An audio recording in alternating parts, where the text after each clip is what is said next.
नमस्कार किसान भाइयों, स्वागत है आपका हमारे YouTube चैनल मंडी भाव अपडेट में।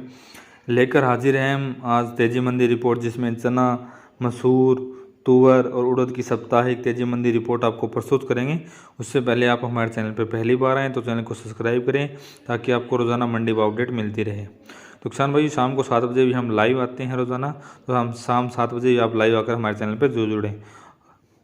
सबसे पहले बात करें चने की, तो पिछला सप्ताह शुरुआत सोमवार दिल्ली राजस्थान लाइन चना है वो 4900 रुपये पे खुला था और शनिवार शाम 4925 पे बंद हुआ था। बीते सप्ताह के दौरान चना, दाल, बेसन में मांग बनी रहने से 25 रुपये प्रति क्विंटल की मजबूती रही। मंडियों में चना की आवक कमज़ोर है और नीचे में बिकवाल कम है। मध्य प्रदेश की अधिकतर मंडियों में भी औसत है, लेकिन उठाव भी कम है। जानकारी के अनुसार मिलर्स को आसानी से अच्छी क्वालिटी का चना मिलने में दिक्कत आ रही है। देश में अच्छी क्वालिटी का चना आगे चलकर सप्लाई टाइट रहने की उम्मीद है। नेफेड के पास चना का नया स्टॉक लगभग 32 लाख टन रहने की संभावना है। आने वाले महीनों में नाफेड की बिक्री पर सभी की नज़रें रहेगी।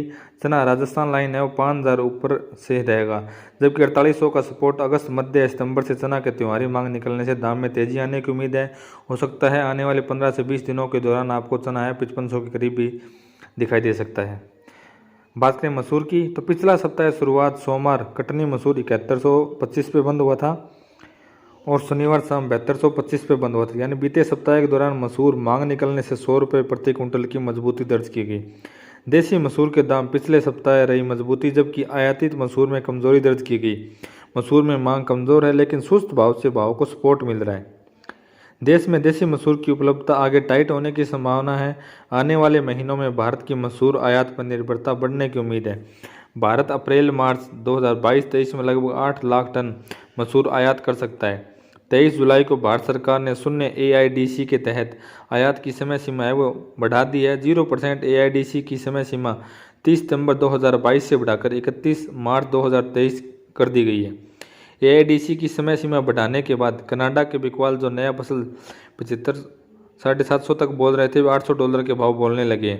सही भाव के दाम सोमवार को पता चलेगा। कनाडा, ऑस्ट्रेलिया में नई फसल सितंबर अक्टूबर में आती है और भारतीय आयातक ड्यूटी की अनिश्चितता के कारण नई फसल का व्यापार है वो नहीं कर पा रहे हैं।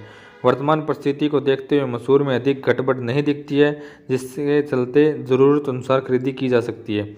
बात करें तुअर की, पिछला सप्ताह शुरुआत सोमवार अकोला तुअर नई मारुति 7150 पे खुला था और शनिवार शाम 7350 पे बंद हुआ था। बीते सप्ताह के दौरान तुअर में मांग निकलने से अकोला तुअर 200 रुपये प्रति क्विंटल की मजबूती दर्ज की गई। मांग और फसल को नुकसान की चिंता से 7वें सप्ताह तुअर मजबूत, हालांकि शुक्रवार और शनिवार को ग्राहक की कुछ सम्मति नजर आई। पिछले 1.5 माह में तुअर के दाम में 20% या 1200 रुपये की तेजी दर्ज की गई है। तुअर में एक तरफा तेजी के बाद ऊपर में कुछ मुनाफा वसूली, हालांकि अधिकतर तुअर अब मजबूत हाथों में बिकवाली होने का प्रेशर अधिक नहीं है।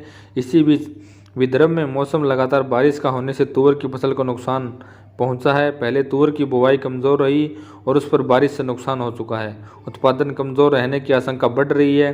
तुअर की supply demand balance sheet tight है और देशों से पड़ता है वो महंगा पड़ रहा है। हमने पिछले सप्ताह के चार्ट में 7500 से 7600 पर बाजार रुककर कुछ करेक्शन दिखाया था, जो सही रहा। हमारा मानना है कि छिटपुट करेक्शन के बाद तुअर में फिर से मजबूती दिखेगी। भारी बारिश से सब्जियों को काफ़ी नुकसान हुआ है, जिससे तुअर दाल में अच्छी तेज़ी निकलने की उम्मीद है। तुअर की बोई गई फसल बारिश से खराब होने के कारण पुनः बुआई करने पर सीड की मांग भी निकल सकती है। अकोला बिल्टी तुअर को अब 7400 पर मजबूत सपोर्ट प्राप्त है। अकोला बिल्टी तुअर जब 7400 के ऊपर है, मजबूती का रुख रहेगा और समय समय पर मुनाफा वसूली करती रहने की सलाह आपको दी जाती है। बात करें उड़द की, पिछले सप्ताह शुरुआत सोमवार चेन्नई SQ 8200 रुपये पे खुला था और शनिवार शाम SQ 8425 पे बंद हुआ। बीते सप्ताह के दौरान उड़द मांग निकलने से 225 रुपये प्रति क्विंटल की मजबूती है वो दर्ज की गई थी। उथल पुथल के बावजूद उड़द बाजार सप्ताह के दौरान मजबूत रहा। चेन्नई पोर्ट पर बर्मा उड़द का स्टॉक सीमित होने और मजबूत मांग से भाव में सुधार। देश में मध्य प्रदेश और राजस्थान में उड़द की बुआई अच्छी बताई जा रही है, हालांकि तेलंगाना और महाराष्ट्र में बुआई कमज़ोर रहने की रिपोर्ट हमारी जानकारी के अनुसार काफ़ी कम है, जबकि महाराष्ट्र में कम बुआई हुई और फसल अधिक बारिश से बर्बाद हो चुकी है। देश में उड़द का सप्लाई है वो सीमित है और बर्मा पर निर्भरता अधिक जताई जा रही है। बर्मा सरकार ने निर्यात के लिए लाइसेंस अनिवार्य कर दिया है, जिसके बाद लोडिंग प्रभावित नजर आ रहा है। जानकारी के अनुसार एक निर्यातक ने पहले के तय हुए सौदों के दाम अचानक बढ़ा दिए हैं, दरअसल लाइसेंस का खर्च के कारण निर्यातक ने भाव बढ़ने की रिपोर्ट। अभी सौदे को लेकर बातचीत जारी है। मध्य प्रदेश और गुजरात में काफ़ी गर्मी की उड़द की आवक है, लेकिन अच्छी क्वालिटी काफ़ी ऊपर भाव में है और सप्लाई को देखते हुए अगले 1 माह तक उड़द में अभी बड़ा करेक्शन नहीं दिखता है।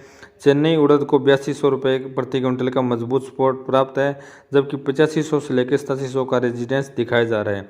और बाकी किसान भाइयों, व्यापार है, आप अपनी विवेक से करें। हम आपको तेजी मंदी रिपोर्ट है वो उपलब्ध करवाते रहेंगे और शाम को 7 बजे हैं। आप हमारे साथ डेली लाइव जुड़ें और वीडियो अच्छा लगे तो लाइक का बटन जरूर दबाएं और चैनल को सब्सक्राइब करना ना भूलें। धन्यवाद किसान।